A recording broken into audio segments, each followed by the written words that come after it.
Imagine you're a worker in a pasta factory. The factory has multiple authorities, the CEO of the factory and the factory's board of directors. Now, the CEO and the board of directors have agreed in the past, but recently, the CEO has been acting against what some of the board wants, and the workers have taken different sides. The factory disagrees on what type of pasta should be made, what should be done with bad pasta, and who they should import pasta materials from. Before the new CEO got elected, the CEO and the board of directors agreed on many things, but now that a new CEO runs the factory, they've gotten into many more arguments and each side has become even more set into their views. The CEO only wants to make spaghetti, while the board thinks that we should make many different pastas. The two groups haven't been able to make any compromises, and as a result, the factory is on the verge of shutdown. What has happened in the pasta factory is an example of polarization, which is when the average ideologies of political parties drift further and further away from each other, inhibiting effective discussion. So now, what causes polarization? One of the most notable causes of polarization is disagreement towards any policy that is currently enforced today or can be enforced at future times.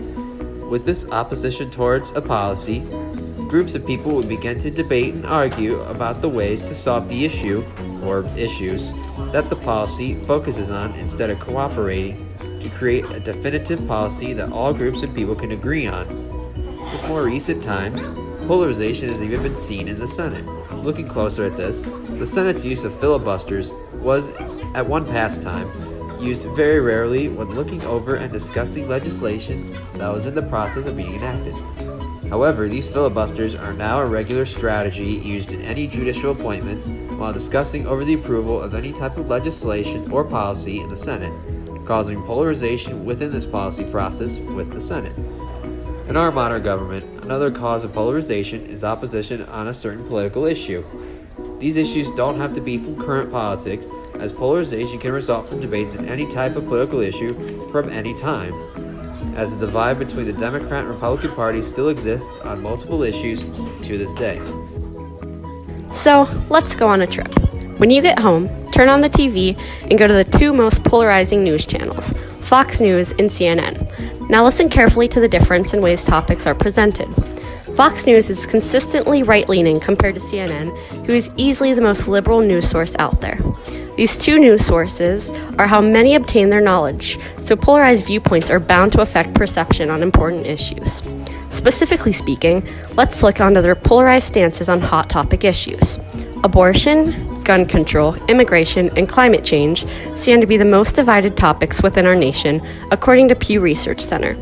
So it is important to fully understand how such politics are being presented to both sides of the argument. Looking into the different aspects of abortion, there is a clear division between what people believe is right. These two different perspectives identify themselves as pro-life or pro-choice. If you happen to turn on Fox News, more than likely you will hear a broadcast that favors the ban of abortion as they justify their reasoning with everyone's right to life and sometimes on religious backing. On the flip side, CNN presents a more pro-choice stance to abortion, in which one woman's rights to privacy and the right to control her own body is the driving force behind their beliefs. Abortion is a prime example of current polarization because, as explained, the two distinct sides often find no common ground. As a result of a lack of common ground, polarization is causing rift within modern society, and specifically speaking, the traditional family. It is no lie that the family plays a major role in developing one's character.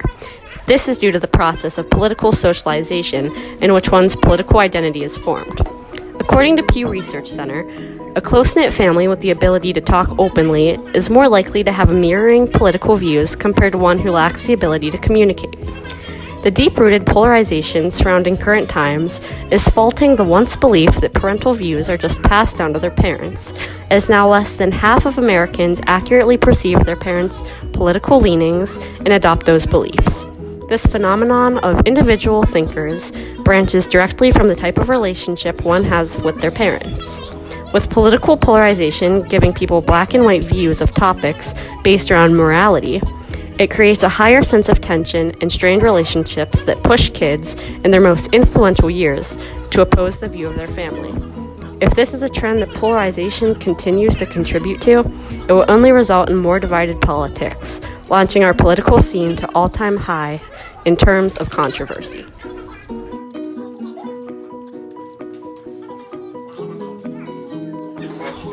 While neither side is truly free from blame, there are several major figures that could be easily held responsible for the current status of polarization. The most prominent of these in the Republican Party is none other than President Donald Trump. His opinions and policies, especially those regarding illegal immigration and LGBT rights, are extremely controversial and cause great rifts between the parties. Some of these include his immigration ban, border wall, and transgender military ban.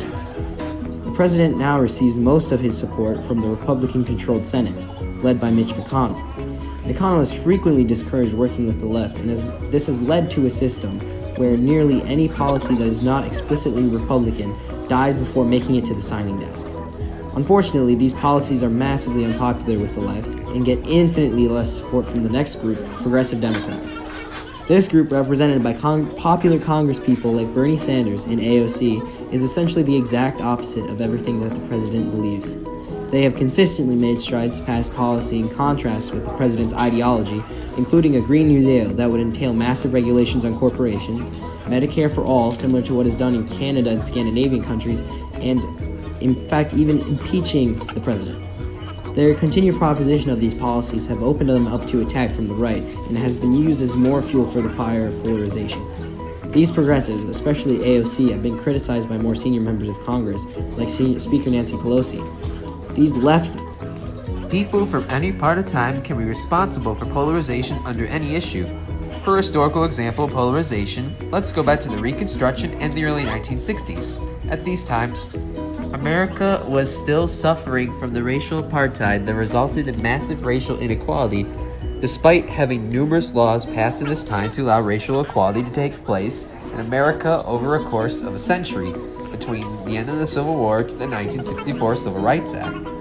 This polarization has resulted from the Democratic support of holding on to slavery and indentured servitude in the South, while Republicans were fighting for the free civil rights of every American, regardless of race or gender. Shortly after the Civil War, Amendments 13, 14, and 15 had been passed to ease the tensions caused by this polarization between the Democrats and Republicans.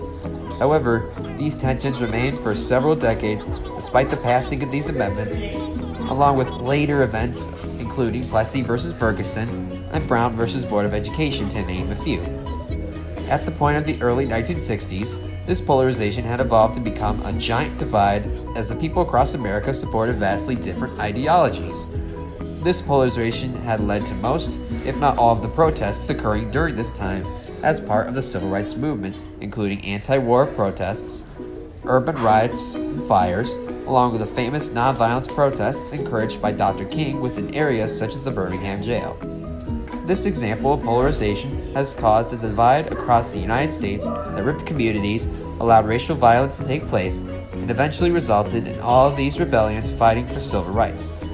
At the end, this historical example of polarization did allow for legislation based on the issue of racial inequality to be passed, but the legislation needed to effectively solve this issue had been ignored by citizens and postponed from successful enactment up until the passing of the 1964 Civil Rights Act due to heavy political polarization across the country, especially within the Deep South.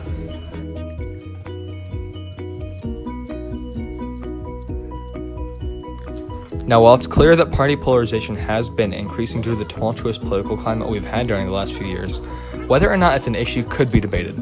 Someone who disagrees that polarization is an issue could argue that it's simply a natural consequence of democracy and that it won't cause any severe harm.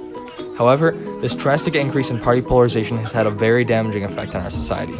A study done by UC Berkeley has found that in the past 4 years, anti-Semitic hate crimes have grown by 57%, general hate crimes in the state of California have risen by 44%, and 9% of both Democrats and Republicans believe that violence would be acceptable if their opponents won the 2020 election. Along with this drastic increase of violence and hate crimes, Pew Research Center found that since 1994, the percentage of each party having a highly unfavorable view of the other has more than doubled, with over a quarter of Democrats and a third of Republicans believing the other party is a direct threat to the nation's well-being. This increase in hatred towards the other side over the past few years is a clear issue plaguing our society, and if we continue on the path we are currently on, violence will grow even more and compromise will become nearly impossible. Because of these undisputably damaging effects of polarization, it's clear that we must find a solution to the issue. But what could the solution be? Well, the obvious answer seems to be voting for more moderate candidates, right? Well, that may not be as easy as you think. As we've already established many times over, on the federal level, less people are identifying as moderate, meaning they lean either left or right. This means that moderate candidates vying for the political spotlight are going to struggle, simply because fewer and fewer people are regularly identifying with their ideology. And think about it.